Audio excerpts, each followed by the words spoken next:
प्रश्न 7 का पहला, रिक्त स्थान भरें। -7 का व्युत्क्रम, तो देखिए -7 का व्युत्क्रम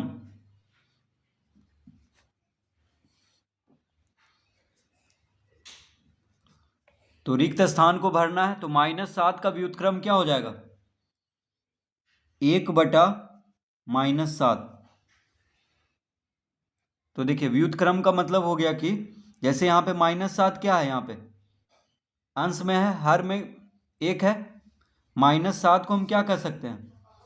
-7 को हम लिख सकते हैं -7/1। ठीक है, -7 को हम लिख सकते हैं -7/1।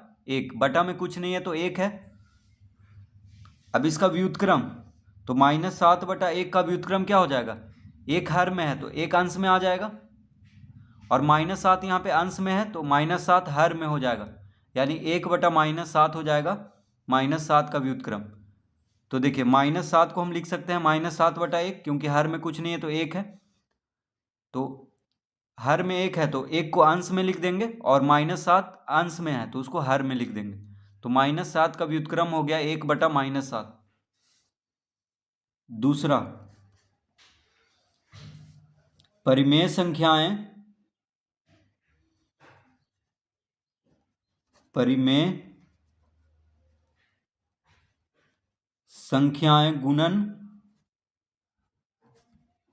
गुणन के अंतर्गत खाली स्थान है। तो देखिए परिमेय संख्याएं जो है गुणन के अंतर्गत संविर्त है। तो संविर्त का मतलब क्या हुआ? तो परिमेय संख्याएं गुणन के अंतर्गत संविर्त है का मतलब हुआ कि दो परिमेय संख्याओं का गुणनफल भी परिमेय संख्याएं ही होगा। ठीक है, दो परिमेय संख्या को गुना करेंगे तो उसका गुणनफल क्या होगा? परिमेय संख्या होगा, उसी को संविर्त कहते हैं। जैसे देखिए 2/3 गुना 3/4, ये दोनों परिमेय संख्या है। इसको अगर गुना करते हैं तो 3 से 3 कट गया, 2 दूना 4, कितना बचा? 1/2 बच गया।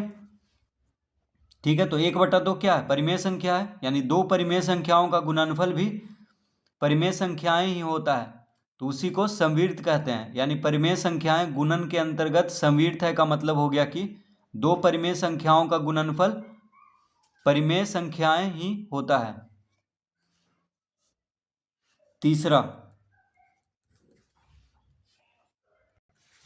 तीसरा में शून्य का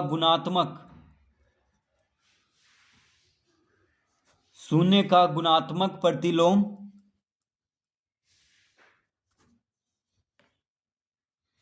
खाली स्थान है। तो देखिए शून्य का गुणात्मक प्रतिलोम, तो गुणात्मक प्रतिलोम का मतलब हो गया, अब देखिए शून्य को हम क्या लिखते हैं? 0/1 या 0 कोई भी संख्या लिख देंगे। 0/99 भी इसको कह सकते हैं। ठीक है, तो ये सब क्या होगा? यानी शून्य को किसी भी संख्या से भाग देंगे, किसी भी संख्या से, तो शून्य ही आएगा। शून्य को किसी भी संख्या से भाग देंगे तो क्या आएगा? शून्य आएगा। यानी शून्य को हम इस तरह लिख सकते हैं 0 कोई भी संख्या। तो शून्य का गुणात्मक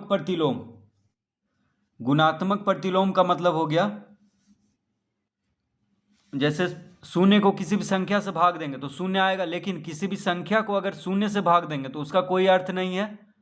जैसे मान लीजिए 1/0, तो इसका कोई अर्थ नहीं है। ठीक है, 1/0 का कोई अर्थ ही नहीं है। उसी तरह 99/0 लिखेंगे तो उसका भी कोई अर्थ नहीं होगा। तो शून्य का जो गुणात्मक प्रतिलोम होता है, शून्य का गुणात्मक प्रतिलोम नहीं है इसका, यानी शून्य का कोई गुणात्मक प्रतिलोम नहीं होता है। क्योंकि 0/1 तो लिख सकते हैं, लेकिन 1/0 हम नहीं लिख सकते हैं, उसका कोई अर्थ नहीं है। तो इसलिए शून्य का गुणात्मक प्रतिलोम नहीं होता है। तो गुणात्मक प्रतिलोम क्या हो गया, जैसे देखिए मान लीजिए 5/6 है, तो 5/6 का गुणात्मक प्रतिलोम 5/6 का गुणात्मक प्रतिलोम बराबर होगा 6/5। देखिए 5/6 का गुणात्मक प्रतिलोम क्या होगा, 6/5। 5 यहाँ पे अंश में है तो 5 हर में हो जाएगा, 6 हर में है तो 6 अंश में हो जाएगा, यानी 5/6 हो जाएगा 6/5। तो ये होता है गुणात्मक प्रतिलोम। लेकिन शून्य का गुणात्मक प्रतिलोम करेंगे तो उसका कोई अर्थ नहीं होगा, क्योंकि शून्य को 0/1 लिख सकते हैं, लेकिन शून्य का गुणात्मक प्रतिलोम 1/0, इसका कोई अर्थ नहीं है। इसलिए शून्य का गुणात्मक प्रतिलोम कुछ नहीं होता है, तो उसको हम नहीं यहाँ पे लिखेंगे। तो इसका उत्तर क्या होगा, नहीं।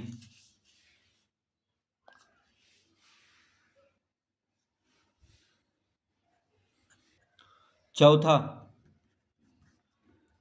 एक शून्येतर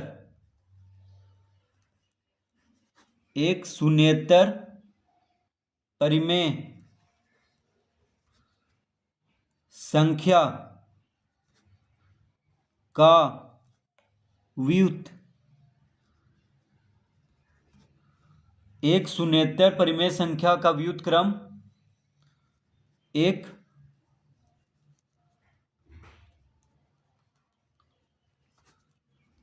खाली स्थान संख्या है। तो एक शून्येतर परिमेय संख्या का व्युत्क्रम एक, तो देखिए एक शून्येतर परिमेय संख्या का व्युत्क्रम एक क्या होता है, परिमेय संख्या। तो यहाँ पे क्या भरेंगे, परिमेय संख्या। शून्येतर का मतलब हो गया कि शून्य उसमें नहीं होना चाहिए, जैसे 0/5 ये हो गया शून्येतर, इसमें शून्य है तो इसको शून्येतर परिमेय संख्या नहीं कहेंगे, क्योंकि इसमें शून्य आ गया। जैसे शून्येतर परिमेय संख्या हो गया 8/10, ठीक है, 8/10 या कोई भी संख्या ले सकते हैं, 8/10 या कोई भी संख्या। तो इसका व्युत्क्रम क्या होगा, तो 8/10 का व्युत्क्रम बराबर होगा 10/8, ठीक है। तो 8/10 का व्युत्क्रम क्या होगा, 10/8। 8 यहाँ पे अंश में है तो हर में हो जाएगा, 10 हर है तो अंश हो जाएगा, तो 8/10 का व्युत्क्रम हो जाएगा 10/8। तो देखिए 8/10 परिमेय संख्या है तो 10/8 भी परिमेय संख्या होगा, तो बस शून्य नहीं होना चाहिए। तो शून्येतर का मतलब हो गया कि जिसमें शून्य नहीं हो उसको कह रहा है।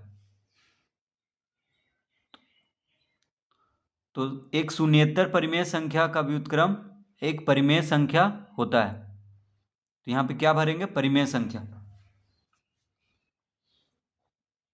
तो शून्य भी एक परिमेय संख्या है, लेकिन उसका व्युत्क्रम परिमेय नहीं होगा, उसका कोई अर्थ ही नहीं होगा, शून्य का व्युत्क्रम होता ही नहीं है, ठीक है। इसीलिए शून्य को नहीं लेना है, शून्य को छोड़ करके किसी और परिमेय संख्या का व्युत्क्रम क्या होता है, एक परिमेय संख्या होता है।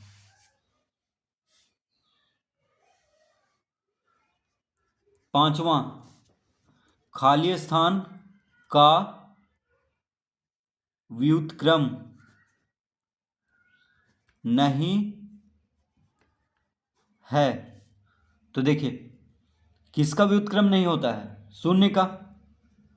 शून्य का व्युत्क्रम नहीं होता है, यानी शून्य का व्युत्क्रम नहीं है, क्योंकि शून्य का व्युत्क्रम का कोई अर्थ ही नहीं है, ठीक है। शून्य को हम लिख सकते हैं 0/5। देखिए शून्य को हम लिख सकते हैं 0/5 या 6 या 10 कुछ भी, लेकिन इसका व्युत्क्रम करेंगे तो 5/0 आ जाएगा, जिसका कोई अर्थ ही नहीं है, इसलिए शून्य का व्युत्क्रम होता ही नहीं है। तो यहाँ पे क्या भरेंगे, शून्य। तो इस तरह से प्रश्न 7 हल करेंगे।